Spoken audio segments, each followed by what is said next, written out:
you awake? I thought I heard you get up. Yeah, I'm awake. Sorry, I just can't sleep. Are you thinking about him? Yeah, a bit. Usually get back to sleep, my love. I'm fine. No, it's okay. What else is on your mind? I don't know. It seems weird, but I had one of the most vivid dreams of my life. I saw a fox on a snowy mountain, just looking confused and worried. Those eyes. I can't get those eyes out of my head. She was running in the windy snow, looking for something. Do you think it has to do with you and what's been going on? I don't know. It was just a dream, Rachel. They're not meant to make sense. A lot's happened the past couple days, that's all. Well, if you're not going to sleep anyway, you should tell me. I want to hear. All right. So, not far from her home, she followed that path to something unexpected.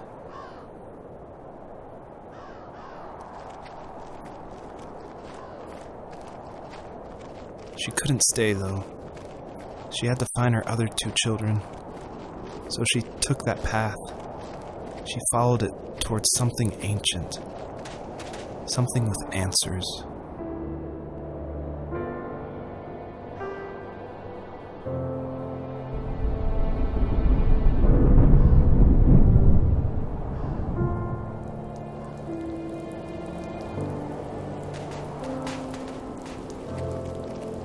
The fox looked high and low, searching for any sign of her cubs.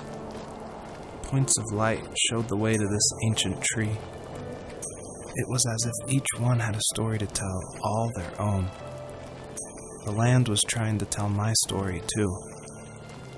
I felt like I was right behind her the whole time.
Do you remember what my dad did for a living? Wasn't he like a lumberjack? That's one way of putting it. If wood was a canvas, then a carving knife was his paintbrush. Even after working a 50-hour week, even after his hands were more splinters than skin, he would bring home the nicest piece of Alaskan weeping cedar and make me toys. That wooden train was the first toy I can remember, and I loved it. I just knew from a young age I was going to be a lumberjack, like my father.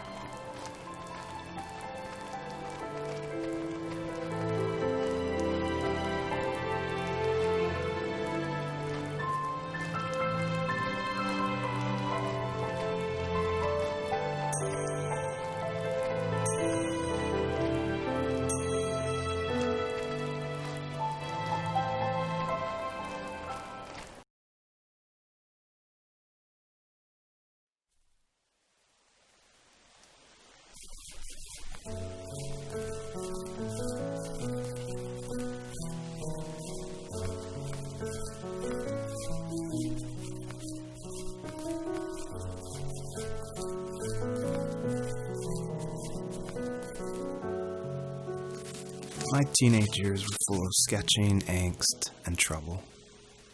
I wasn't popular or unpopular. maybe just forgettable. I guess that gave me a sense of freedom, so I hung out with crazy kids, doing crazy things, even though I mostly just watched the chaos ensue.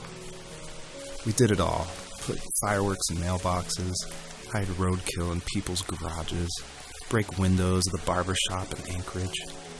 My dad was furious, but he was so busy working he couldn't do much to stop me from going out. I think being an adult means there's no one to stop you making hard decisions. He had to make a living, and he couldn't be in two places at once. Yeah, I realize that now. But at the time, I was sure he was more interested in growing his business than what was going on with me. He was working another late night, and my friends were over, saying how bored they were and how they had come all the way out to my house for nothing. One of them mentioned how that old, ugly beyond belief truck was still in the garage, and how we should take it for a spin. I was only 15, so I kind of fought it for a while. The next thing I knew, we were careening around the mountain path, rocks spitting onto the sides of the cliff, while my dad's cringeworthy bluegrass blared out the speakers. I drove while my friends were in the back of that yellow and purple truck, throwing beer bottles and trash at anything remotely interesting. Felt like I was soaring in the air with borrowed wings. But all good things have endings. A cop outside of Eagle River pulled us over after he saw us in a bottle rocket into someone's yard. What followed was a long night of talking to disappointed adults and feeling smaller than ever.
After he drove me home from the police station, I blew up at him, saying how I never wanted to be like him, how I was going to be someone and leave that hick icebox for good. He just looked forward at the road with tired eyes. I took out that bluegrass tape from the cassette deck and chucked it out the window. In my sage teenage wisdom, I thought I had proved the ultimate point, but my dad had a different idea. He slammed the brakes, slowly bowed his head while gripping the steering wheel, and finally looked at me. All he said, like it was a polite request, was, "Make this right." I sat there in silence, fuming, but I eventually got out and combed every square inch of the woods, muttering profanity after profanity. I found it 30 minutes later, near a small waterfall off the road. I went back to the truck, put the wet tape back in, and sure enough it worked. We didn't speak another word to each other the rest of the night. Wow, I knew you were a crazy teenager, but... It's hard to believe, isn't it? It surprises me too. It's like I didn't really know who that kid was back then. I bet my dad thought the same thing over and over. It's almost like he was saying, "Make this right," to himself, more than to me. My friends would laugh about that night and talk about how crazy it was, and I laughed along, pretending it didn't bother me. But it did. I imagined my friends growing old in the bush, unable to find that thrill in those godforsaken ice fields. It's like those mountains were a literal wall, keeping me from leaving, where all I would have to look forward to are lumber yards and evening beers. I had to climb over. That was my only goal for a long time.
If there was some way I could take my love of drawing and turn it into a way of escape, nothing would make me happier.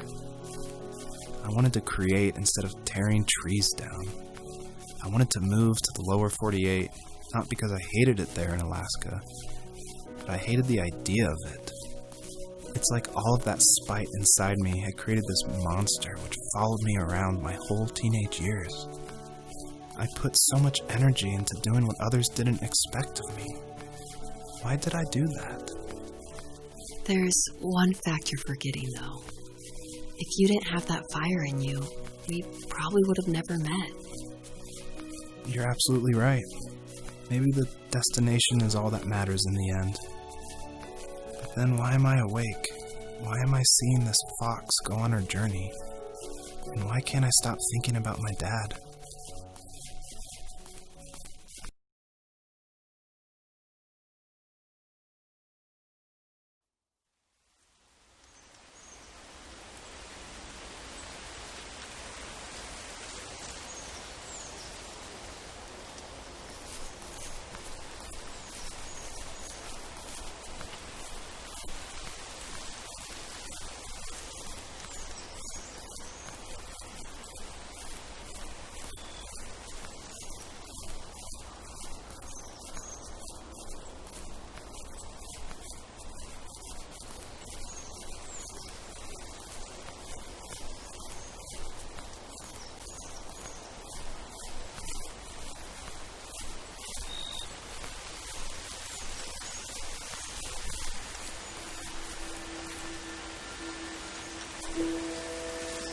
Even at my most distant, at the times when I detested him the most, he kept reaching out.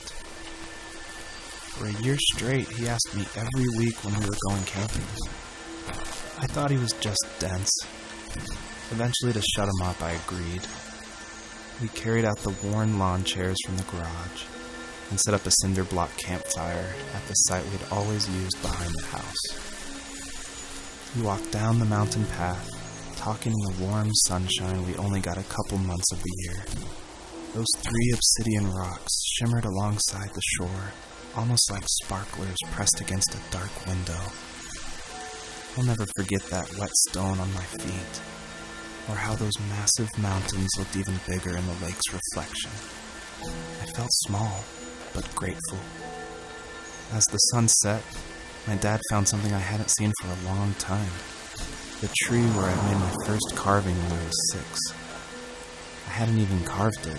My dad had helped me, but I still called it my tree. Something about seeing my name there made me open up, and we talked about everything that night in that old camouflage tent. I told him how much I loved sketching and design, and how it would be a dream to study architecture in Seattle. I told him how I didn't get along with my friends much anymore, but that I didn't mind being alone. He told me he was there for me, and he joked that if all he had to do was write my name on a tree to finally get me to talk, he would have left me carved logs with novels on them in front of my room every morning. I don't know why it took me that long to realize it, but it was then I knew how much he had sacrificed for me.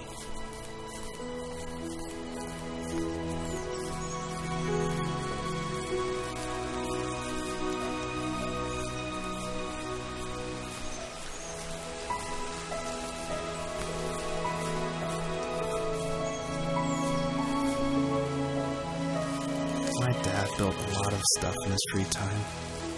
If he wasn't watching fly fishing or reading Tom Clancy novels, he was carving something. He made tons of birdhouses. Not that he was into bird watching, but I think he really missed working and adding on to the home. If he couldn't afford the time to build onto our own house, he would have to settle with watching birds move into their little homes. We kept an old mattress in the bed of that ugly yellow truck, so we would drive it deep into the woods and then watch the birds fly into their houses while the sun set. Usually it was accompanied by venison jerky or a cold Coke, but not a lot of talking, which is how we both liked it.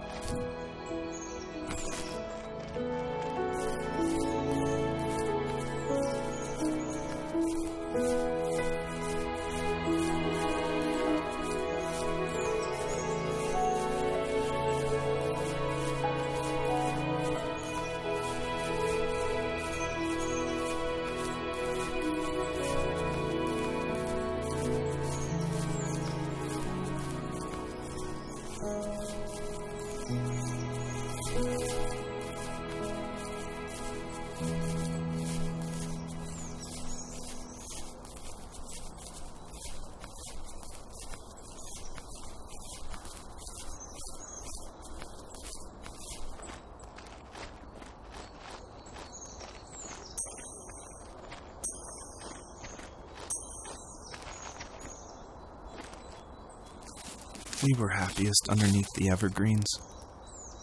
We decided it was time to finally map out the hundreds of acres we lived on just to pass the time during the summer. He was only free in the evenings, so I would spend the day wasting time on dial-up internet and sketching, and then we would rush into the woods, pen and map in hand, before evening fell. Sometimes the aurora borealis would cast a cold green glow on the mountainside, and we would finish our route underneath a twilight sky. Sometimes I was lonely during those summer days, but there was comfort in the routine. A lot of teenagers aren't looking for the daily grind, though. There's nothing wrong with wanting to get out, to leave your childhood home. You wanted to progress, to make something of yourself. Yeah, you're right. That house. I'm sure it's the same as how I left it. Then why does it feel so different? I doubt you're the only adult to have looked back and asked that question.